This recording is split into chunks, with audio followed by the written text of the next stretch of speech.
Hey everyone, and welcome to Let's Play Defiance. This is your host, Leading Man. And I am the recently ill, but now currently not ill, Akari Warrior.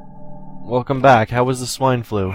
Oh, it was fantastic. I'm glad it wasn't the swine flu. So, we're back here in the Vampire Citadel once again. It feels like we've been here forever. Yeah, I was about to ask, what did I miss?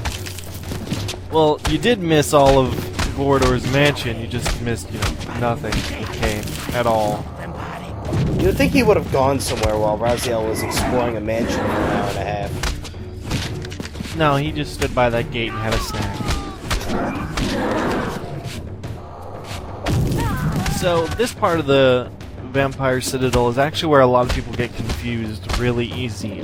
There's two reasons for this, and we'll go over both of them a little bit later when we get more into the actual Citadel itself. And hey, yeah, cool, stuck on something through the wall again. Always fun. Yeah, that's wonderful. Really helps you know what the hell you're doing.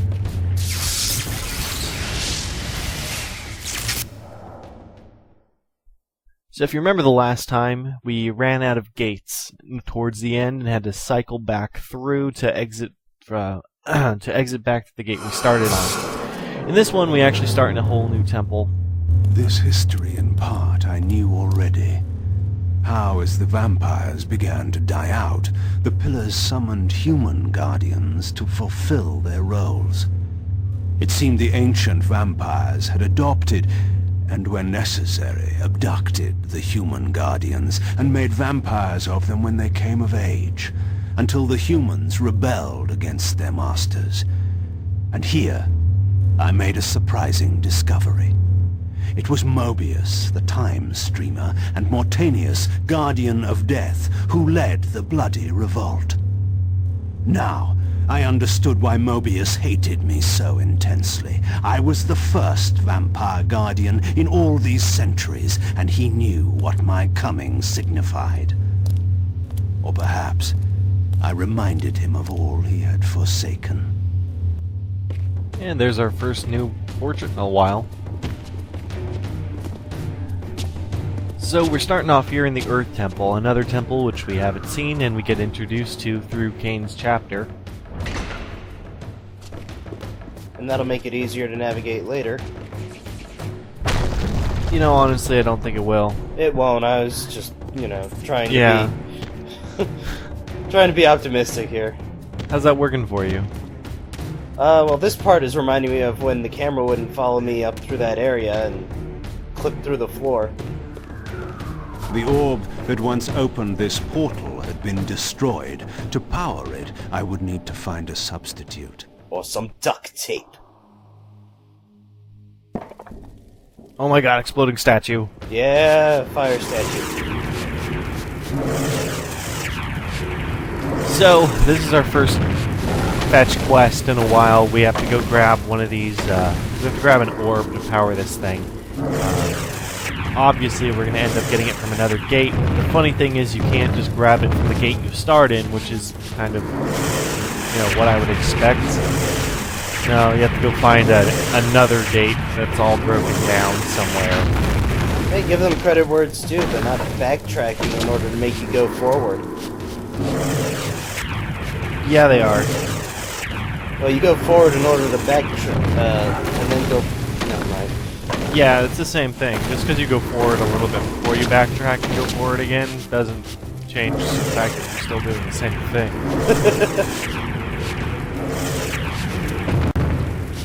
At least it could have been a shorter backtrack. I mean, the first thing I obviously think is go to the first gate, take that orb, and then bring it here, and then bring it back when you're done.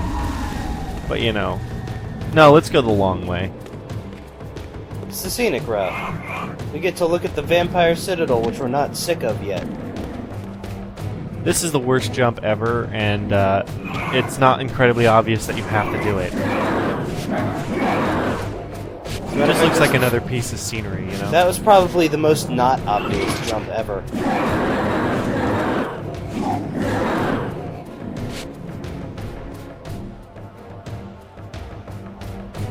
It was the most not obvious jump for two reasons. The fact that it blended so well into the background, and the fact that it's a frickin' pit that you're supposed to jump down. Yeah. It's counterintuitive. Especially when they spend so much time training you not to jump into strange, random pits, considering Kain can sort of just instantly die everywhere. Yeah.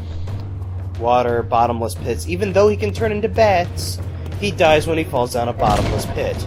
And then he turns into bats. He turns into bats.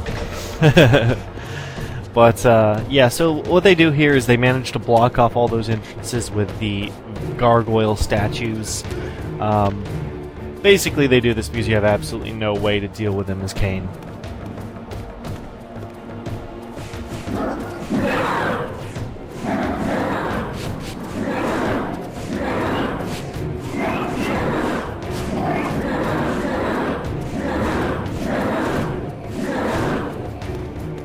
See how much fun that was? I'm glad they spent the time, you know, putting those in there. Oh yeah, definitely. Oh yeah, great. This is awesome.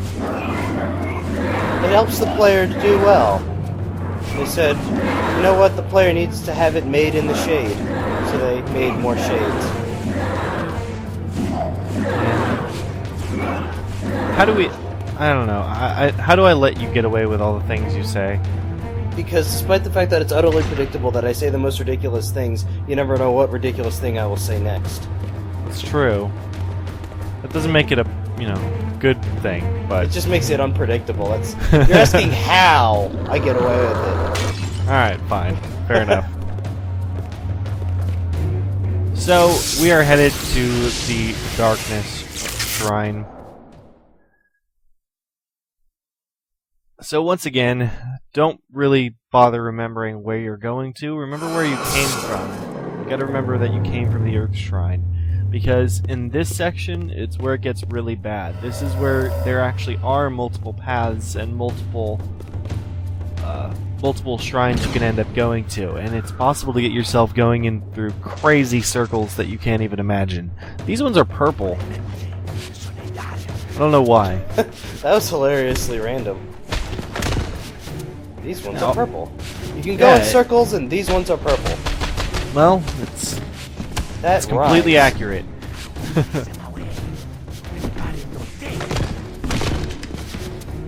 don't know why that guy's purple. That's actually bothering me. Because they were getting complaints from testers saying the enemies look too much the same. We need something different. Man, if that's true, that's the worst solution I've ever seen. They employ it in Final Fantasy frequently. At least I changed the color of the thing in Final Fantasy. Don't just add purple glow.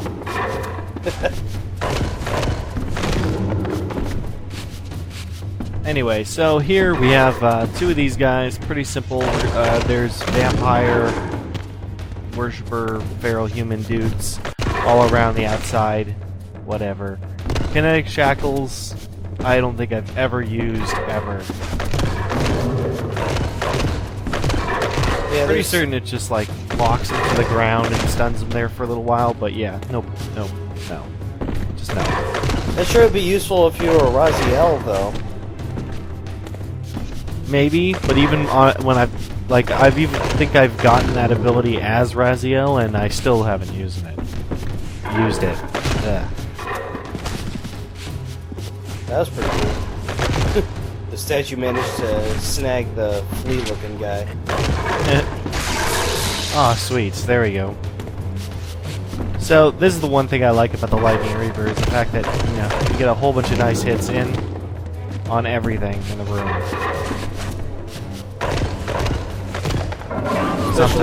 Especially idiots who bunch up. Well, for some reason, it's not doing too good on the statue there. Well, it was just it didn't happen that one time. I've only had about 3 opportunities to use it.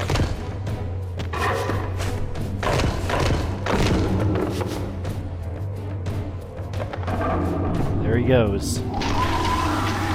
Finally, sheesh.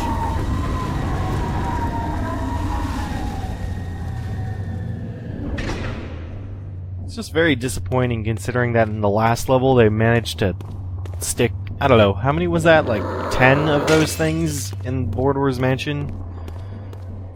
And they just keep doing it here. Yeah, I think it was. I think the most you ran across was either 4 or 6. But it was. Well, I still, don't mean at once. I mean just like, yeah, they're in one level. There had in to one be level. at least, Yeah, there was an insane number of them. yeah, there had to at least be 9 in Bordeaux's. That's just retarded. They said And our I'm pretty game certain is, it's about the same here. They said our game is too short, so we're going to make you fight one guy, the same one guy, 10 different times in 90 different locations.